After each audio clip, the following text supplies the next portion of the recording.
Allez, encore 10 minutes supplémentaires de rougeole en RDC. Cette fois-ci, on va parler de mesures de prévention pendant une épidémie.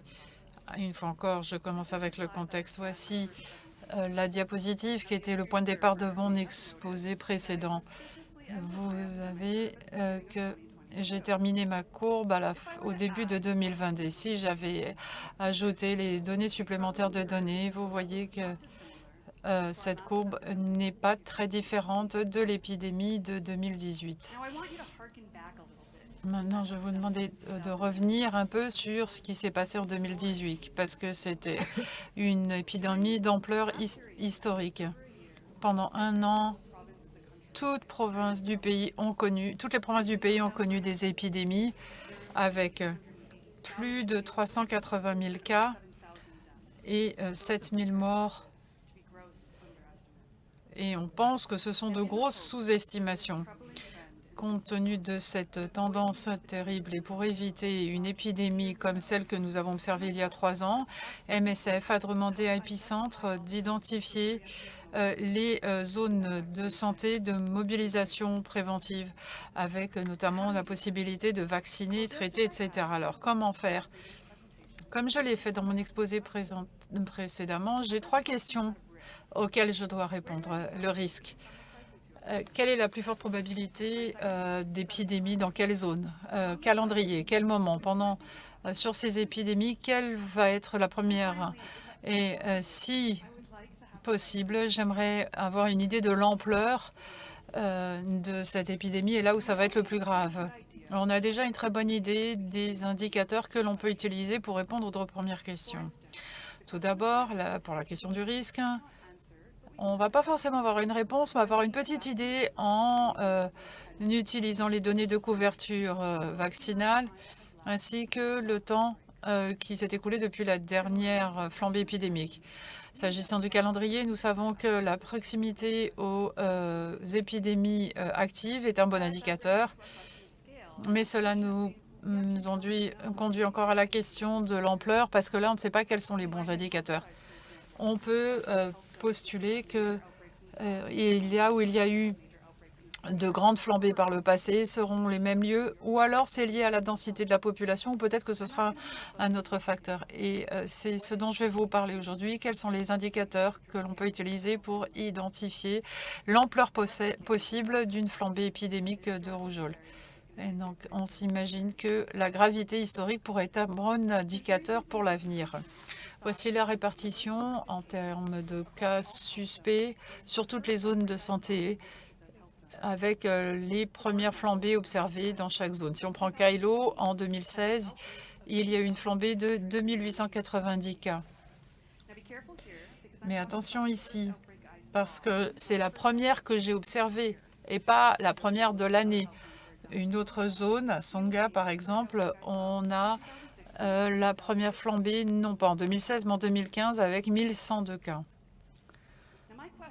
Maintenant, la question que je pose, si je reviens sur Kailo, c'est est-ce que la queue de l'épidémie? Et là, on se concentre sur les zones de très forte flambée épidémique. Maintenant, si je considère la deuxième flambée épidémique dans la même région, c'est qu'on s'attend à voir la même chose, environ 2900 cas. Malheureusement, ce que nous avons observé, mais pas malheureusement pour Kailo, mais malheureusement pour notre analyse, ce n'était pas le cas. En réalité, la flambée suivante, en 2021, a recensé 513 cas. Maintenant, on va un peu grossir l'échelle. Peut-être que c'est une exception. On peut alors revenir à la première flambée épidémique sur l'axe horizontal. Chaque point représente une zone de santé particulière avec l'exemple de Kailo, une fois encore, qu'on reprend. Et si mon hypothèse est juste que l'échelle historique est valable pour l'échelle du futur, on peut imaginer qu'on va suivre cette tendance vers le haut à droite, donc que ça va suivre cette tendance. Et là, j'ai ajouté des données corrélées imaginaires. Et vous voyez qu'ici en gris, les données originales montrent qu'il n'y a pas de preuve de corrélation avec les données réelles. Donc, on se débarrasse de nos données imaginaires. Et maintenant, non seulement il n'y a pas de preuve de corrélation en termes d'ampleur d'épidémie, même chose pour la mortalité de ces épidémies ou la durée de ces épidémies. Et si on additionne tout ça, on se rend compte que l'ampleur des flambées épidémiques du passé n'est pas un bon prédicteur ou un bon élément prédictif de l'avenir. Alors peut-être qu'on peut chercher un autre indicateur qui serait plus stable. On a examiné un plus grand nombre d'indicateurs, la densité, la taille de population, les taux de létalité, de mortalité. Et ici, vous avez un graphique qui cherche la corrélation entre la taille de la population de la zone de santé et le nombre de décès en moyenne sur toutes les flambées épidémiques observées. Et une fois encore, pas de corrélation. Et en fait, pas de preuve que l'un de ces indicateurs soit un bon prédicteur de l'ampleur de la flambée épidémique ou du nombre de décès.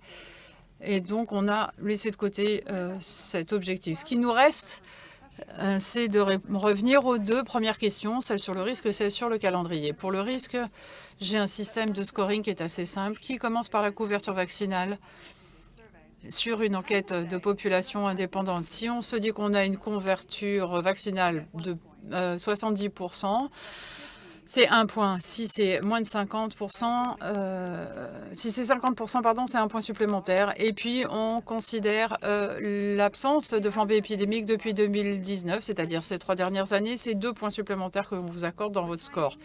Pour le calendrier, on va regarder la proximité géographique. Si vous avez au moins une zone de santé qui a une flambée soupçonnée, un point et un point supplémentaire s'il y a 2 zones de santé concernées. Si je prends le cas de Bhouta, avec 2 flambées voisines à la fin du mois d'avril, où la couverture vaccinale était de 52% selon les estimations, et pas de flambée épidémique depuis que nous avons commencé nos études en 2015. Donc 2 points pour ces 2 flambées épidémiques, 50% de couverture vaccinale, donc 1 point, et 2 points puisqu'il n'y a pas eu de grande flambée épidémique depuis 2015, donc 5 points. Si je le fais pour tout le pays, on a une carte qui ressemble un peu à ça. Et en gris, vous avez toutes les zones où il y a eu des flambées soupçonnées. Et là, je reviens au mois d'avril 2028. Et de jaune à orange, on voit les estimations de notre score de prévention. Avec plus on est vers les couleurs foncées, plus il y a imminence possible de flambée épidémique. Les zones à des scores élevés sont souvent regroupées autour des foyers épidémiques. Ça montre que le système fonctionne comme je veux qu'il fonctionne. C'est-à-dire qu'on considère le risque sous-jacent, mais le risque imminent aussi, qui est celui de la proximité. Mais ces scores vont évaluer au fil des épidémies dans le pays, ce qui en fait un système dynamique. Les autres points que vous devez remarquer, c'est qu'il y a des communs qui montrent que vous pouvez avoir les mêmes scores dans de multiples zones de santé. J'ai fait cela parce que le système soit un élément à envisager dans une stratégie, parce que d'autres facteurs, la logistique, etc., vont également nourrir nos débats. Dans l'ensemble, ce système est conçu pour être simple, dynamique et apporte une base de débat plus élargie de stratégies de prévention pour toute l'épidémie.